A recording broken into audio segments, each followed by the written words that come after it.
हाय मुलांनो, आज आपण 6 लेसन बघणार आहोत. Getting to know the place we live in. आपण जिथे राहतो, वी लिव्ह इन म्हणजे आपण राहणारी जी जागा आहे, प्लेस म्हणजे जी ठिकाण आहे जिथे आपण राहतो, त्याबद्दल आपण नो म्हणजे माहिती घेऊयात. ट्राय दिस, हे करून पहा. Find the names of towns in the world puzzle given below. इथे वर्ल्ड पझल दिलेली आहे आणि त्याच्यामध्ये टाउन्सची नावे दिलेली आहेत, तर ते तुम्हाला शोधायचे आहेत. इथे बघा, ही शोधलेले आहेत. हे बघा, पुणे, नाशिक, कोल्हापूर, लातूर, ठाणे, सातारा, वाशिम हे सुद्धा आहे. त्याच्यानंतर इथे बघा, हे आहे खडकी. त्यानंतर असं सुद्धा येऊ शकतं, हे आहे सिंधुदुर्ग. अजून तुम्हाला काही सापडले तर ते तुम्ही शोधा. How does a town form. आता हे जे टाउन आहेत, ही जी शहरे आहेत, ती कशी तयार झाली ते पाहूयात. In very old times before man begin farming he lived in a nomadic life. खूप वर्षांपूर्वी जेव्हा माणूस शेती करत नव्हता, तेव्हा तो नोमॅडिक लाईफ म्हणजे भटकंती करत, भटकं जीवन जगत होता. जंगलामध्ये इकडे तिकडे भटकत फिरत होता आणि तसाच तो राहत होता. He was dependent on hunting animals and gathering fruit, roots and bulbs for food. तो अन्नासाठी प्राण्यांच्या शिकारीवर नाहीतर फळे, कंदमुळे गोळा करणे याच्यावर अवलंबून होता. Later man learn to grow crops. आणि नंतर त्याला शेती कशी करायची, पिके कशी वाढवायची हे समजलं, हे तो शिकला. He began to settle where he found suitable land and water. आणि मग जिथे शेतीसाठी चांगली जागा, पाणी त्याला उपलब्ध झालं, पाणी भेटलं, अशा ठिकाणी तो सेटल झाला, म्हणजे तिथे तो राहू लागला. People began to build houses in such places and settled there. आणि मग लोक तिथे घरे बांधू लागली आणि तिथेच राहू लागली. They began to help each other in farming. आणि शेती करण्यामध्ये ते एकमेकांची मदत करू लागले. Their houses were close by. त्यांची घरे खूप जवळजवळ असत. Thus settlements were formed. आणि अशा प्रकारे वस्ती तयार झाली. जी थोडी काही घरे एकत्र जमली ना, तर त्याला सेटलमेंट म्हणजे वस्ती असं म्हणतात. The settlements began to grow bigger. आणि हळूहळू ही जी सेटलमेंट आहे, ही जी घरांची संख्या आहे, ती वाढू लागली. Many settlements merge together to form villages. आणि मग अशा काही वस्त्या एकत्र येऊन त्यांची गावे तयार झाली. People felt safer living in such settlements. लोकांना अशा वस्ती करून राहण्यामध्ये सुरक्षित जाणवू लागलं, सुरक्षित भासू लागलं. As farming develop people had to do different kinds of work. जसजसे शेतीमध्ये प्रगती होत गेली, तसं लोकांना वेगवेगळी कामं करायला लागली. वन पर्सन कुड not do all of them. जसं की आता शेतीसाठी अवजारे आली, तर एकच व्यक्ती शेती करणे, शेतीची अवजारे तयार करणे, ह्या सगळ्या गोष्टी करू शकत नव्हतं. So work was divided between the people. आणि मग कामं एकमेकांमध्ये, लोकांमध्ये वाटली गेलीत. For example, making wooden implements, repairing them, viewing cloth, making jewellery and making clay plots.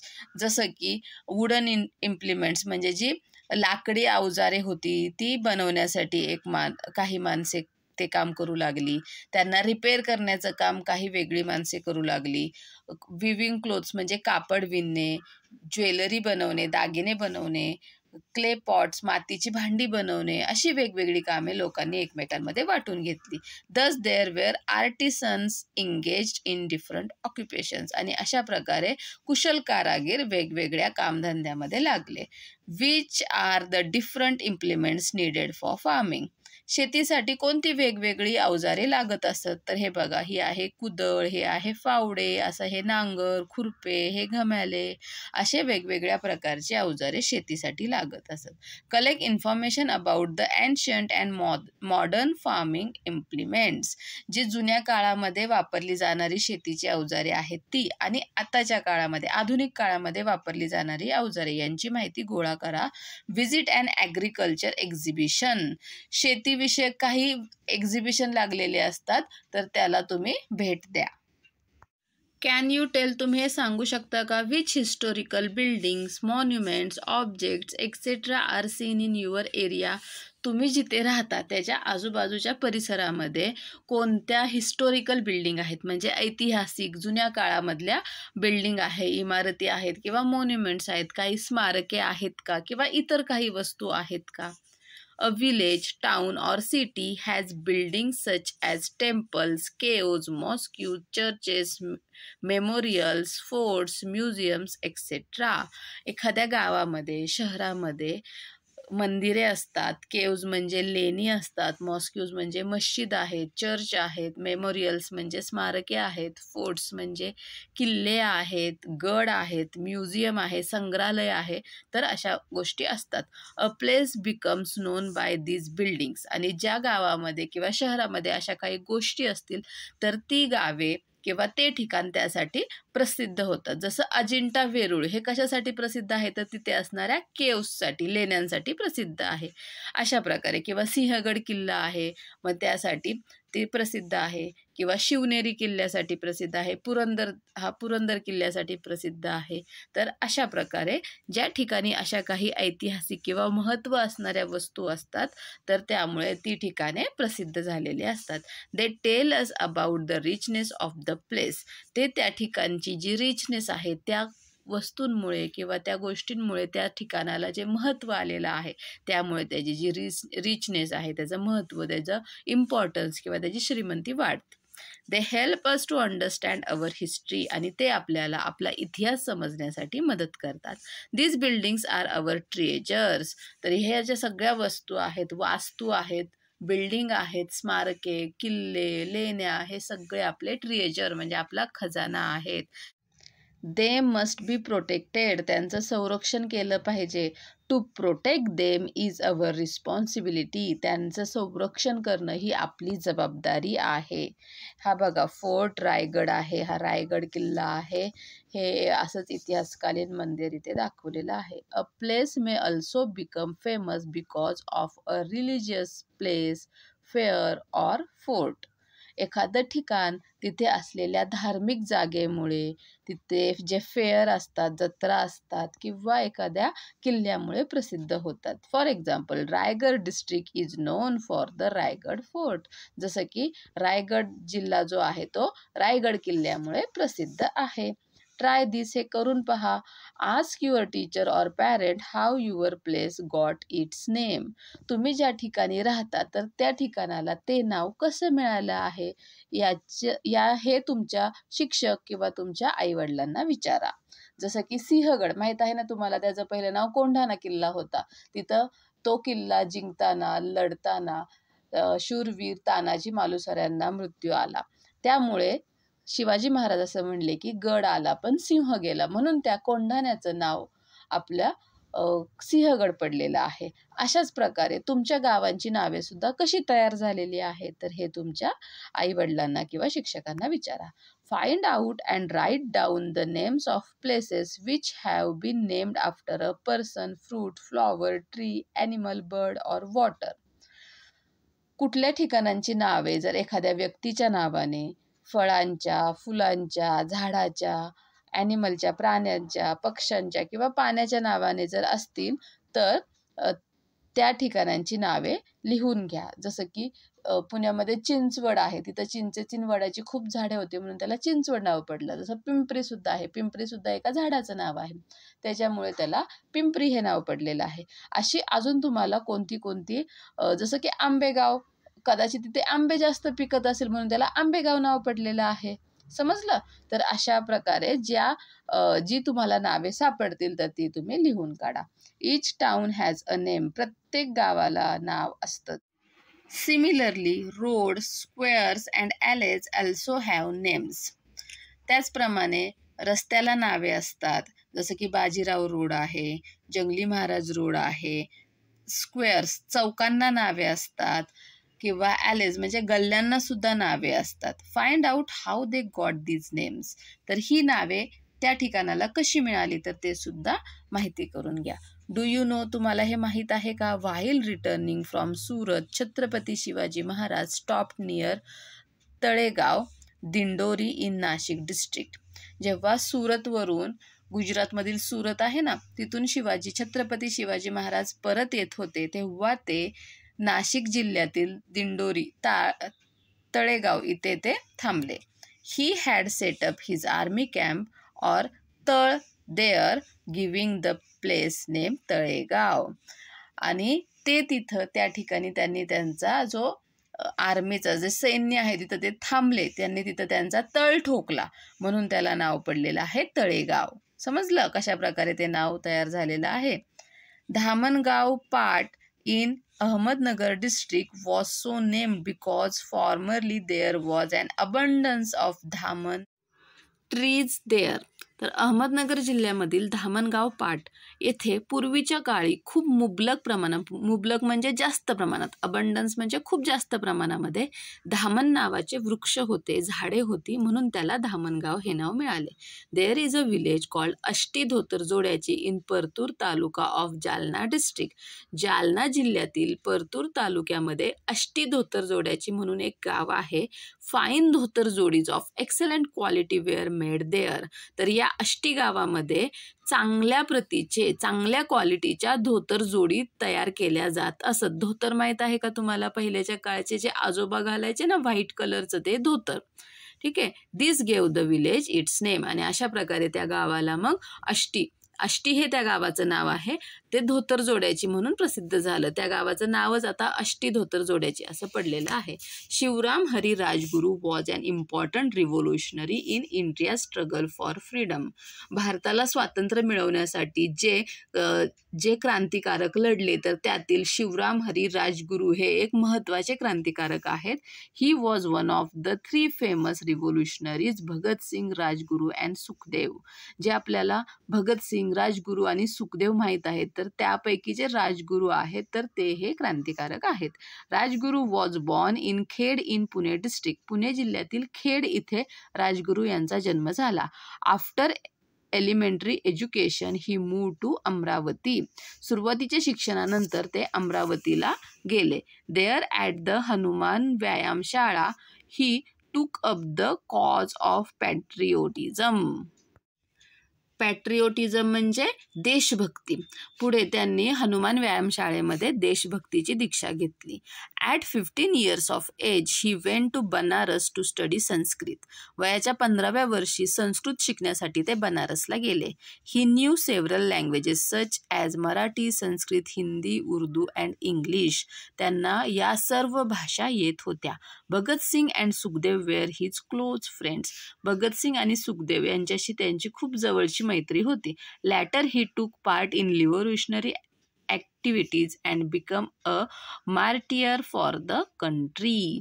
नंतर त्यांनी क्रांतिकारी कार्यामध्ये भाग घेतला आणि देशासाठी मार्टियर म्हणजे हौतात्म्य पत्करलं, म्हणजे देशासाठी त्यांनी बलिदान दिलं. In his memory Khed his birth place has been renamed Rajgurunagar. आणि त्यांच्या या कार्यामुळे त्यांच्या स्मृतीसाठी खेड या ठिकाणाचं नाव आता राजगुरुनगर हे करण्यात आलेलं आहे. ट्राय दिस, हे करून पहा. वर्ल्ड हेरिटेज डे, जागतिक वारसा दिवस. वारसा म्हणजे काय? आपल्या देशाच्या जे महत्त्वाची ठिकाणे आहेत, महत्त्वाच्या वास्तू आहेत, त्यांना आपल्या देशाचा वारसा असं म्हटलं जातं. 18 April is world heritage day. 18 एप्रिल हा जागतिक वारसा दिवस आहे. On this day pay a visit to a fort or national monument. या दिवशी एखाद्या किल्ल्याला भेट द्या किंवा एखादं जे राष्ट्रीय स्मृतीस्थळ आहे, स्मारक आहे, त्या ठिकाणी भेट द्या. लर्न अबाउट इट्स इम्पॉर्टन्स, त्याचे महत्त्व जाणून घ्या. Collect information about the rules for protecting world heritage sites. जे आपल्या जागतिक वारसे आहेत तर त्याचं संरक्षण आपण कसं करू शकतो तर याची माहिती गोळा करा. Obtain pictures of historical buildings, monuments and old wadas in your surrounding. तुमच्या आजूबाजूला असलेल्या ज्या हिस्टॉरिकल ऐतिहासिक इमारती आहेत, स्मारके आहेत किंवा जुने वाडे आहेत तर त्यांचे पिक्चर, त्यांचे चित्र गोळा करा. स्टिक देम इन फ्रेम्स, अशा फ्रेममध्ये ते चित्र चिटकवा. Just as a place becomes renowned because of forts or historical buildings, it also gain renown because of its people and their good deeds. जसं एखाद्या गोष्टीला तिथे असलेल्या ज्या ऐतिहासिक बिल्डिंग आहेत, ऐतिहासिक वास्तू आहेत, त्यामुळे एखाद्या ठिकाणाला महत्त्व प्राप्त होते, त्याचप्रमाणे तिथे असलेल्या लोकांमुळे, त्यांच्या चांगल्या कामांमुळे सुद्धा त्या ठिकाणाला महत्त्व प्राप्त होते. Collect information about soldiers, writers, artistics etcetera. मग एखाद्या ठिकाणी राहणाऱ्या जे सोल्जर्स आहेत, सैनिक आहेत, रायटर्स म्हणजे जे लेखक आहेत, आर्टिस्ट आहेत, काही कलाकार आहेत, तर त्यांची माहिती गोळा करा. इन युअर नेबरहूड, तुमच्या जे आजूबाजूला असतील अशा लोकांची. Invite them to your school and interview them. त्यांना तुम्ही तुमच्या शाळेमध्ये निमंत्रित करा, आमंत्रित करा आणि त्यांचा इंटरव्ह्यू म्हणजे मुलाखत घ्या. डू यू नो, तुम्हाला हे माहीत आहे का? Sant Gadge Maharaj real name was Debuji Zingraji Janorkar. जे संत गाडगे महाराज आपण ज्यांना म्हणतो गाडगे महाराज, तर त्यांचं खरं नाव काय आहे माहीत आहे का? तर त्यांचं नाव आहे Debuji Zingraji Janorkar. He belong to Shegaon in Daryapur taluka of Amravati district.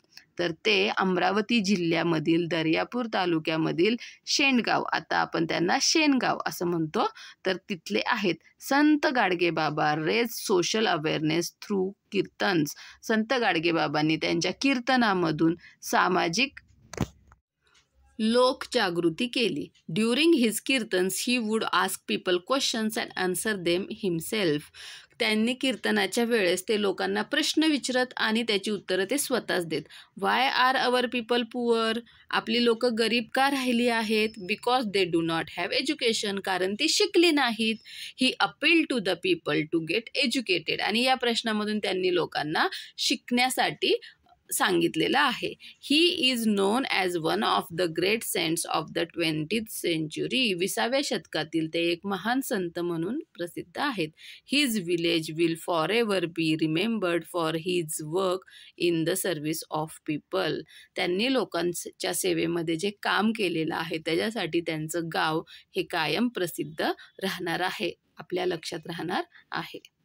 आता या पिक्चरमध्ये काय दिसत आहे बघा, अ वीकली मार्केट. गावाकडे असे आठवड्याला बाजार असतात, म्हणजे तिथे सगळ्या प्रकारच्या वस्तू म्हणजे फळे असतील, भाज्या, कपडे, सगळं त्या आठवडी बाजारामध्ये भेटतं. कारण गावाला लोकांना रोज रोज एका ठिकाणाहून दुसरीकडे जाणं सोपी गोष्ट नसते, म्हणून गावाला आठवड्यातून एकदा असा बाजार भरत असतो. मीन्स ऑफ ट्रान्सपोर्ट, वाहतुकीची साधने बघा, पहिले बैलगाडीने लोक प्रवास करत असत, हा ट्रक आहे, नंतर ही बस आली. ओके, ट्राय दिस, हे करून पहा. Visit a weekly market and meet a shopkeeper there. एखाद्या आठवडी बाजाराला भेट द्या आणि तिथे असणाऱ्या दुकानदारांना भेटा. Interview him with the help of the following question. खाली काही प्रश्न दिलेले आहेत, त्यांच्या मदतीने त्यांची तुम्ही मुलाखत घ्यायची आहे. त्यांना हे प्रश्न विचारायचे आहेत. How many years have you been in this occupation? हे काम तुम्ही किती वर्ष करत आहात? Second, which items do you sell in your shop? तुम्ही तुमच्या दुकानामध्ये कोणत्या वस्तू विकता? Where do you get these items from? आणि तुम्ही ह्या ज्या वस्तू विकता त्या तुम्हाला कुठून भेटतात? हे त्यांना प्रश्न विचारायचा आहे. What means of transport are use to carry the goods? आणि या सगळ्या वस्तू तुमच्या दुकानात आणण्यासाठी तुम्ही कोणत्या प्रकारचा असा मीन्स ऑफ ट्रान्सपोर्ट, वाहतुकीचं साधन वापरता? People in villages are dependent on weekly markets for their daily needs. रोजच्या गरजा भागवण्यासाठी गावाकडची जी लोकं आहेत तर ती या आठवडी बाजारावरती अवलंबून असतात.